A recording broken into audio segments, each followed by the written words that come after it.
La grotte du geek. Bonjour à tous, aujourd'hui on se retrouve pour l'explication du logiciel de la veilleuse. Alors désolé, ça risque d'être un petit peu brouillon, etc. Mais il faut bien comprendre que j'ai fait ça assez rapidement.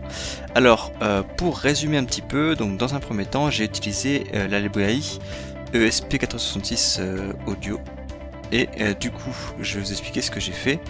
Donc j'ai cette librairie là. Et je suis venu déjà partir de l'exemple Play MP3 from SPFF, qui en fait est la mémoire interne. Alors j'explique vite fait.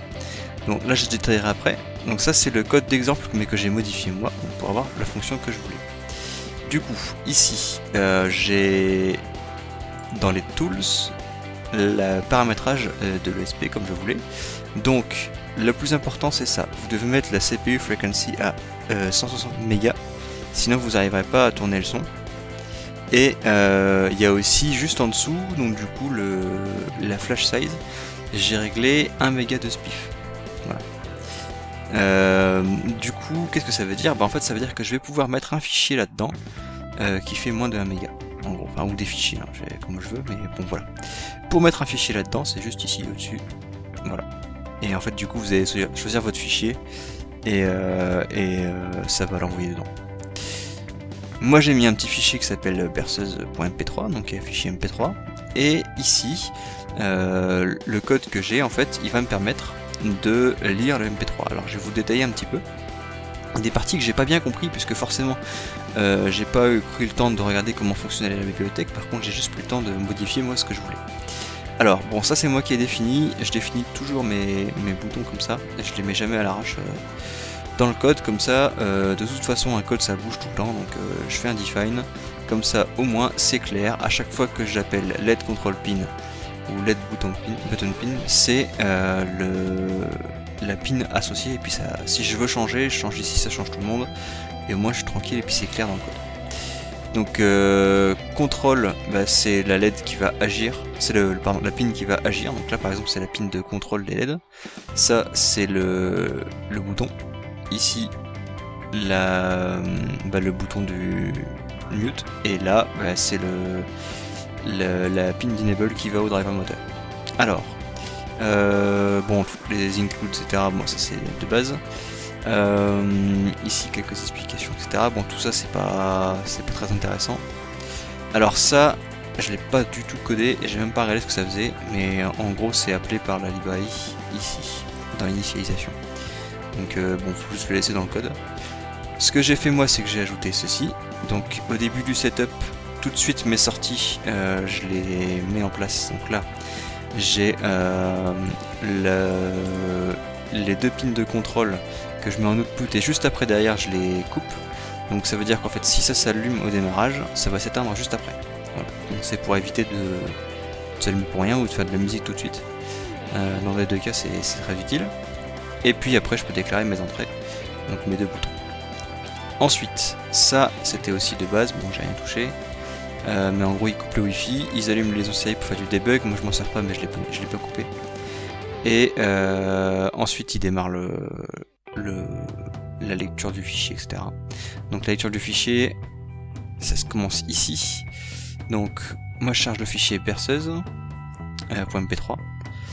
Et ensuite, donc il y a toute cette déclaration là où ils vont créer, ils vont modifier file pour pouvoir l'utiliser.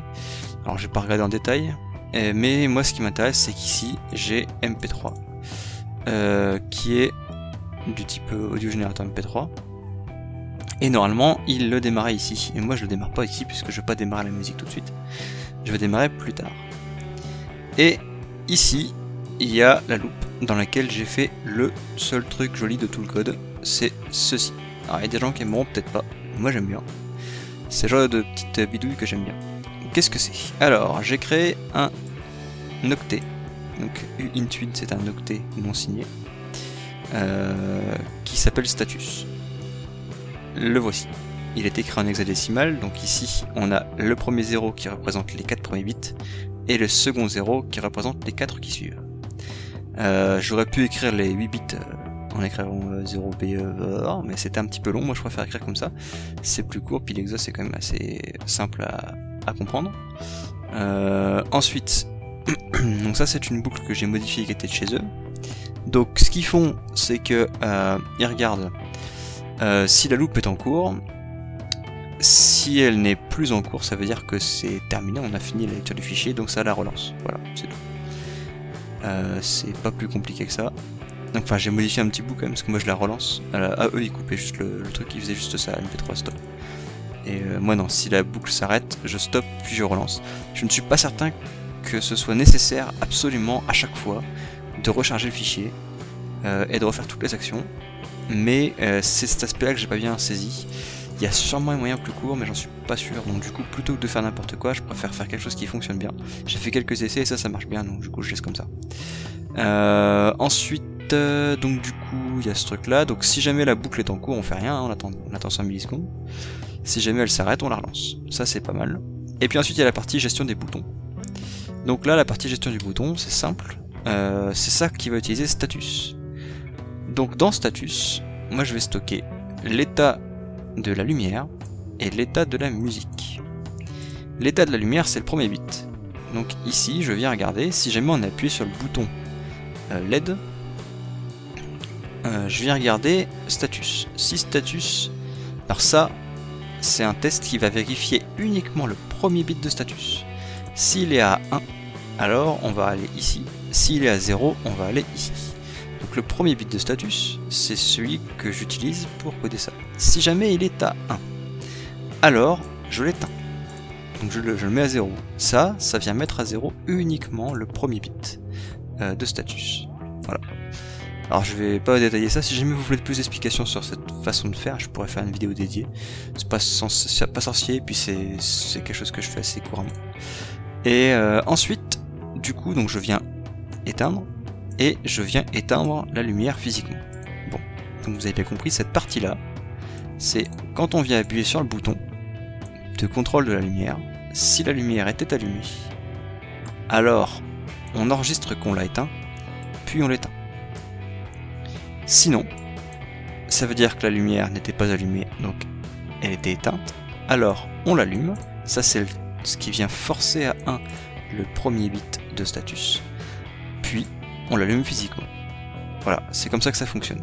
Et puis ensuite, une chose qui est indispensable quand vous avez un bouton, quand vous allez mettre votre doigt dessus, il faut pouvoir cliquer puis retirer votre doigt. Si vous mettez pas de délai à la fin de cette boucle, eh ben il va tourner, et puis tout de suite il va détecter les différents changements de statut, et donc du coup il va faire n'importe quoi.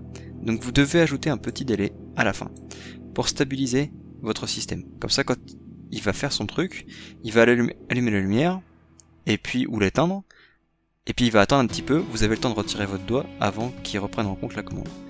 Au début je l'avais oublié, ce truc là forcément quand vous appuyez ça fait on-off, on-off, on-off, c'est pas très agréable.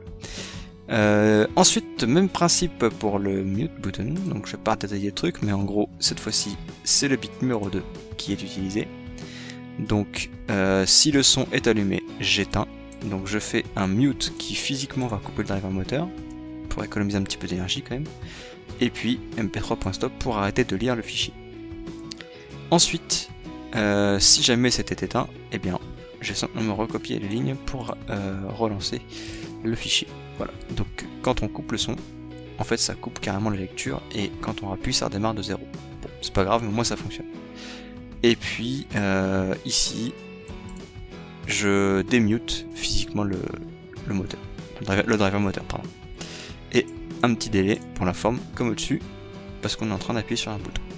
Voilà, vous avez vu, c'est ultra court comme code, enfin 135 lignes avec des espaces entre deux, enfin c'est vraiment pas grand chose, et pourtant ça suffit à faire le boulot. Et donc voilà.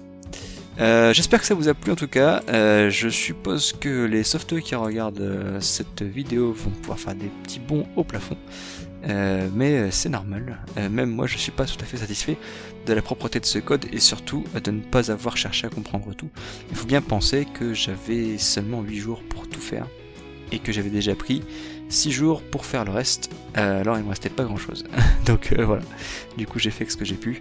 Je suis quand même satisfait du fait que ça fonctionne bien, et que c'est quand même à peu près propre. Et puis j'ai réussi à glisser un petit truc à moi dedans, donc ça fait plaisir. Voilà. En tout cas, j'espère que ça vous a plu de voir ce que j'ai pu faire, et puis que la série vous a bien plu. Si c'est le cas, n'hésitez pas à m'en parler dans les commentaires, que je puisse faire autre chose dans le même genre. Puisque là je vais pouvoir reprendre l'éolienne. Enfin, je ferai peut-être une vidéo pour vous expliquer un petit peu ce qui se passe en ce moment, parce qu'il y a quand même pas mal de choses qui se passent. Il y a quelques personnes qui sont au courant, mais bon, la majeure partie des personnes ne le sont pas. Donc je vous explique un petit peu tout, et puis dans tous les cas, c'est terminé pour cette vidéo, et pour ce projet du coup ce sera la dernière vidéo dessus.